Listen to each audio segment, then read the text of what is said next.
Near Asia, in the warm waters of the Pacific Ocean, is a group of islands called the Philippine Islands.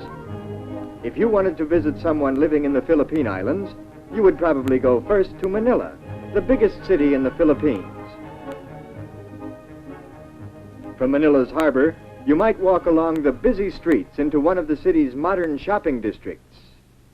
Here are city people you might like to visit. Or perhaps you'd like to go outside the city of Manila, away from its big buildings and harbor, and out to the peaceful farm countryside of the Philippines. Here one morning you might find farm people you'd like to visit. People like this man on the water buffalo. If we could spend a day with him, what do you suppose he'd tell us about the Philippines? Let's listen to him. We always get ready for work early, while the day is cool in my village. My barrio, as we call it. I see my neighbor Pablo is getting ready to go to his rice fields. He too has a water buffalo, what we call a carabao. Carabaos are used for doing heavy work, hauling loads, plowing fields and such.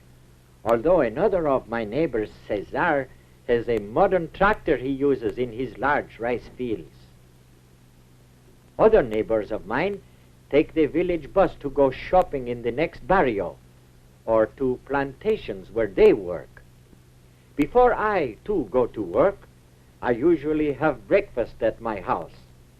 I built it high above the damp ground of strong bamboo and nipa leaves which grow nearby. In our open kitchen, I see my wife Dolores is making breakfast. There is plenty of fresh fruit, papayas and mangoes from the trees around us. And we have, steaming hot rice from my rice fields, of course. My son Ramon is still asleep inside the house, but not for long. I can hear my daughter Juanita telling Ramon to wake up. "Wake up, Ramon," she says. "We're having a special treat for breakfast in honor of your birthday." Birthday? Ah, then Ramon remembers. Today he is 9 years old. There is to be a party for him this afternoon, and many presents. He had better not sleep late today. So Ramon quickly rolls up his straw bed, his petate, it's called, and puts it away in the corner. Ramon goes to wash, while my daughter finishes setting the table. Though Juanita is only 12 years old, she is already a big help to her mother. I see she has set the table well. Soon Ramon comes back nice and clean. "Happy birthday," I tell him as we begin eating. In honor of Ramon's birthday, today with our rice we are eating tuyo, a kind of dried fish. Ramon likes it very much. But I think his mind is also on the presents he hopes to get later at his party. After breakfast, it is time for me to go to work in my rice fields. Soon the planting season starts, and I have much plowing to do. In a little while, my children leave too. Ramon and Juanita must also start out early from our house, for the public schools they attend are a long way from home. On their way, they pass our village stores, tiendas we call them, a name handed down from the Spanish, just as Ramon and Juanita's names are also Spanish. And they pass our village church. It is old, for it was built by the Spanish missionaries many years ago. At last they come to Juanita's school, the public high school she attends with her girlfriends. Before their classes begin, they like nothing better than a game of luksong lubid, what you might call jump rope. Before his classes start, Ramon likes to play too. At his elementary school, tug of war is a favorite game. Today, Ramon is the leader of his team. Later in class, Ramon is taught many subjects. One of his favorites is geography. In the classroom, English is spoken, and it is one of the main languages we use. Today, Ramon has a question about the United States. His teacher shows him the United States on the map of North America. In the meantime, in her high school, Juanita studies many subjects too. In home economics, she learns to sew fine patterns and do fancy stitching. Embroidery like this was first taught us by the Spaniards, and today it is an art many of our Philippine women are proud of. Meanwhile, my wife Dolores is finishing her shopping in our barrio. At the village stores, the tiendas, she can buy many of the things we do not make at home.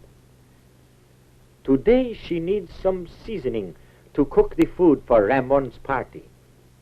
Then, her shopping done, my wife comes back home to start the cooking. At 12 o'clock, my children are out of school for the day. Other children will attend in the afternoon, but Ramon and Juanita now have work to do. Ramon will help me with the plowing, while Juanita comes home to help her mother. There is much to do to get ready for a party. First, Juanita sets the table. Later, she may take a turn at barbecuing the pig her mother has prepared. We call roast pig lechon. It is a treat we can afford only on special occasions. By late afternoon, Ramon and I have finished our plowing in my rice field. It must be ready for planting when our rainy season begins. The work has been hard for both of us and for my carabao. Now it is time to go home, so Ramon and I unhitch the carabao. Then we take him back to his place near the river.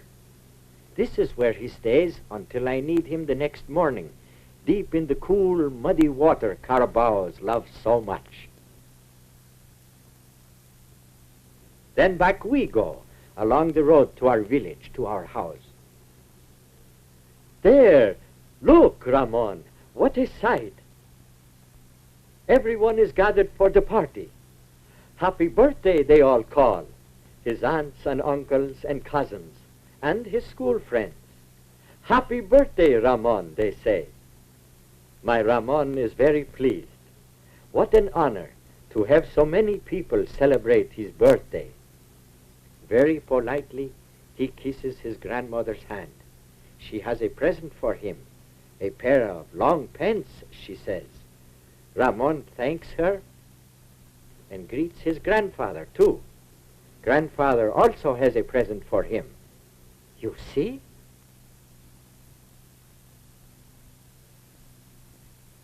A nice new shirt he brought all the way from Manila. Thank you, says Ramon. After he has cleaned up, Ramon thanks me and his mother too for the many presents and the food being served at his party. Everyone enjoys eating some rice with the many delicious fruits and vegetables from our garden.